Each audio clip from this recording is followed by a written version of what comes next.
để đợi đi ra nha. Ok, bây giờ là được trả tiền.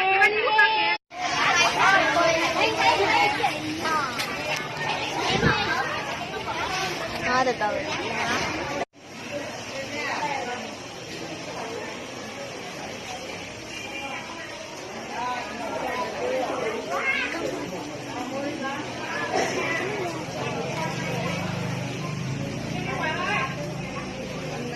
Cà chớn đâu, hỏi chị cà chua ăn cà chớn đâu. Kìa, đây. Bi, ăn cà chớn kìa, chụp hình với ảnh không? Chụp hình với ảnh đi. Cái rổ con mấy gì đó.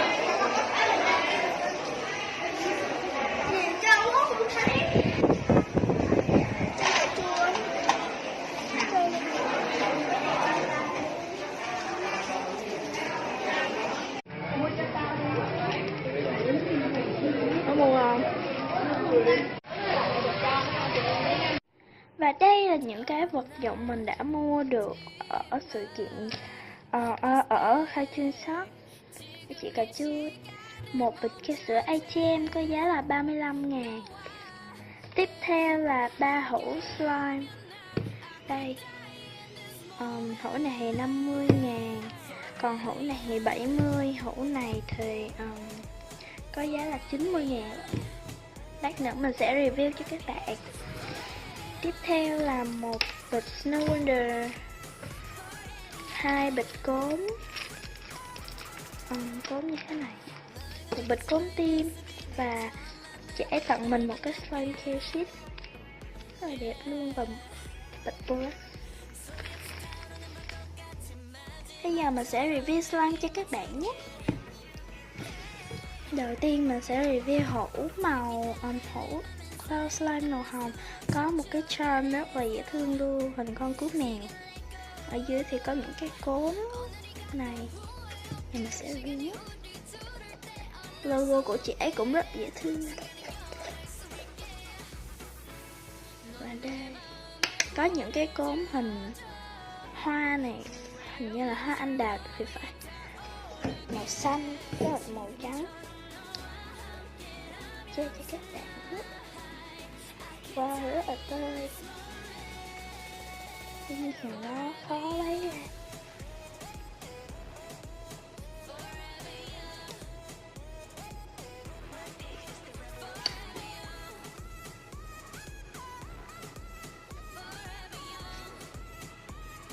Đây, qua sang có một cái trang.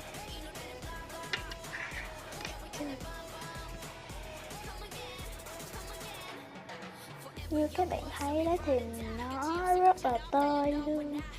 Và cái cloud slime này nó có một cái mùi nó rất là thơm, mình cũng không biết là mùi gì nhưng mà nói chung là nó rất là thơm. Mình thả cho các bạn chơi thử nhé. Wow.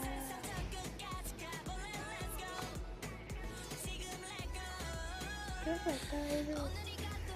Mình nghĩ chắc là chị ấy làm từ Snow Wonder. Nó thì nó hơi bị rơi tích một xíu.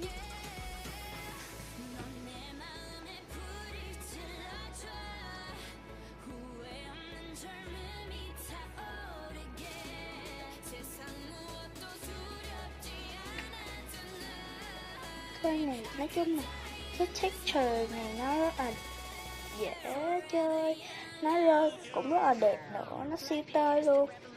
Và nó có một cái mùi rất là thơm. Mình đặt mình chấm điểm cho cái slime này là 10/10.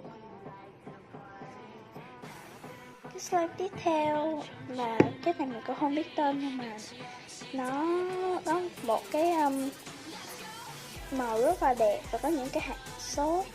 Ở dưới đây thì có những cái hạt fish bowl. Nhưng mà sẽ chén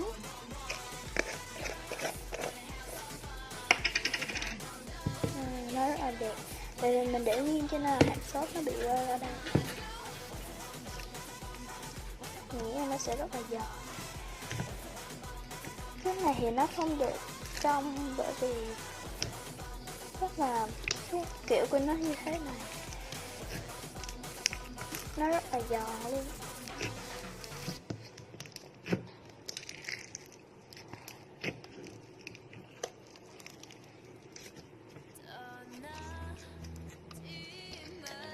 cái slime này thì nó hơi bị giòn, tại vì mình nghĩ là chị ấy làm để cho nó khi mà trời nắng nóng thì nó sẽ chảy ra bớt, nhưng mà mình nghĩ là mình mua hơi sớm cho nên nó chưa có được chảy ra.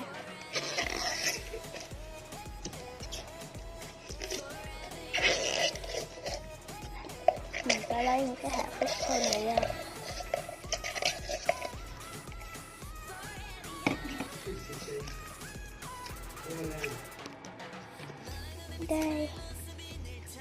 Đây nó rất là clicky,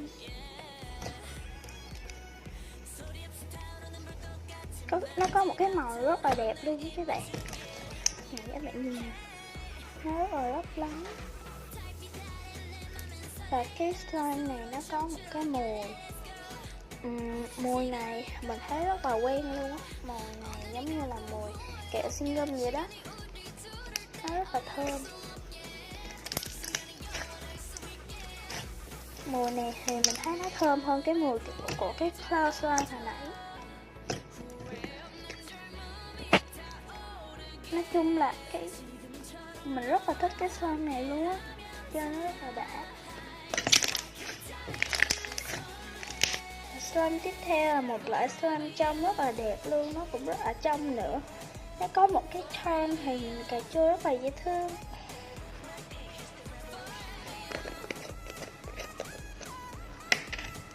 Ở trên thì nó có những cái hạt mousse, bình thường nó là bỏng ngô đấy, nhưng mà mình phá, mình lấy nó ra và mình đã bớt nó mát như thế này. Slime của chị ấy rất là trong và rất là đặc. Đấy, các bạn thấy đây, có những cái hạt bỏng ngô.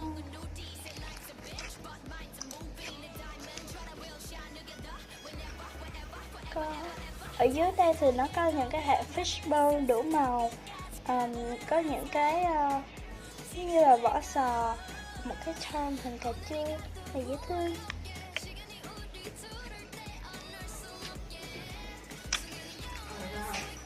Và đây là cái slime của chị ấy, nó rất là trong luôn. Và nó cũng rất là dẻo, nó vừa dẻo vừa đặc nữa, nó không chảy, nó không cứng. Bởi vì mình đã mua về và để nó mấy ngày mình mới chơi, cho nên là nó dẻo hơn một tí. Cái charm cà chua này rất là dễ thương luôn. Và mình mua slime này vì mình yêu quý chị cà chua. Mình rất là hâm mộ chị ấy. Slime của chị ấy rất là đẹp.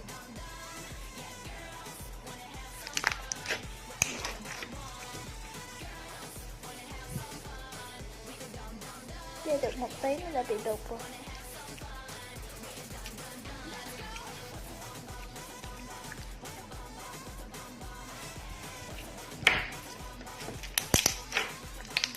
Và slime này thì tóc bong bóng rất là đã.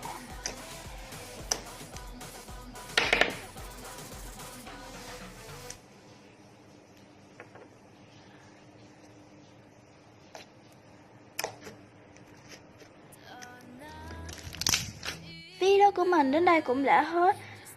Nếu bạn nào thích video này thì đừng quên like, share và subscribe kênh của mình nhé. Yêu các bạn nhiều.